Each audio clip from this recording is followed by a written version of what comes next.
ये बीबीसी की एक रिपोर्ट है।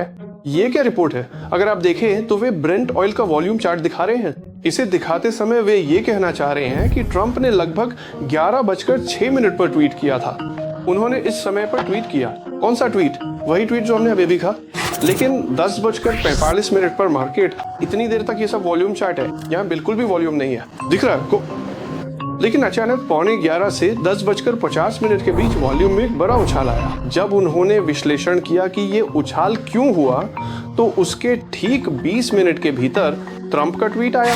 जैसे ही उन्होंने कहा कि हम ईरान पर सभी सैन्य कार्रवाइयां रोक रहे हैं, तुरंत मार्केट में क्या हुआ? आपको वॉल्यूम में एक और बड़ा उछाल देखने को मिलता है। लेकिन जब इसे वॉल्यूम के तौर पे देखते हैं तो लगता है कि ठीक है, ये क्या है, उन्होंने कहा, इसलिए हर कोई सामान्य रूप से खरीद रहा है। ये महत्वपूर्ण नहीं है। इस जगह पे खरीदने में कोई समस्या नहीं है, क्योंकि हम मान सकते हैं कि ट्वीट देखकर रिटेलर से लेकर हर किसी ने खरीदा। लेकिन 20 मिनट पहले अरबों डॉलर का ब्रेंट ऑयल कैसे ट्रेड हुआ?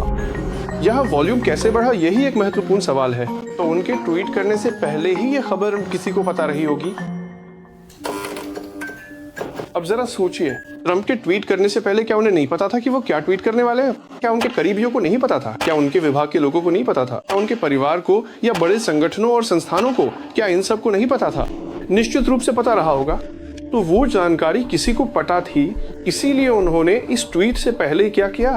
तेल बेचकर रख दिया। अब इसे बेचने के बाद ट्वीट आते ही मार्केट का क्या हुआ, मैं आपको दिखाता हूँ। अब देखिए, ये ब्रेंट का लाइव चार्ट है। अगर आप इस लाइव चार्ट को देखें तो ये ठीक 23 तारीख का है। ये 23 मार्च है। तो 23 मार्च को आप देखेंगे कि मार्केट में ब्रेंट लगभग 110 से 112 डॉलर के आसपास ट्रेड कर रहा है। ट्रंप का ट्वीट आता है। ट्वीट आने के अगले ही पल मार्केट का क्या हुआ? तुरंत 10% की गिरावट। तो मार्केट 112 डॉलर से तुरंत गिरकर लगभग 98 से 99 डॉलर पर आ गया। तो जरा सोचिए, हमें लगता है कि सिर्फ संस्थान ही हेरफेर करते हैं, लेकिन एक राष्ट्रपति के ट्वीट की वजह से यहाँ मार्केट लड़खड़ा गया। इस जगह पर मार्केट का क्या हुआ? वो नीचे गिर गया।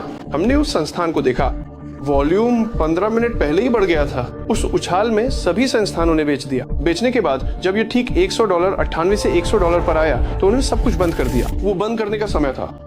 अब जरा सोचिए, अगर उन्हें यहाँ अपनी बिक्री बंद करनी थी तो किसी को खरीदना पड़ा होगा। तो खरीदारी किसने की होगी? मुख्य रूप से रिटेल ट्रेडर्स ने। फिर उन्होंने ही उस सेल पोजीशन को बंद किया और दोबारा खरीदारी की। खरीदने के बाद मार्केट फिर से कहाँ चला गया? वही 110 डॉलर। लेकिन रिटेल ट्रेडर ने इस जगह पे क्या किया होगा? उन्होंने निचले स्तर पे जाके बेच दिया होगा। उन्होंने ऊपर ही बेच दिया, नीचे आकर बंद किया, फिर से खरीदा और मार्केट को वापस वहीं पहुंचा दिया जहां वो था। लेकिन सभी रिटेल ट्रेडर्स का क्या हुआ होगा? वे बीच में आए और निचले स्तर पे जाके बेच दिया।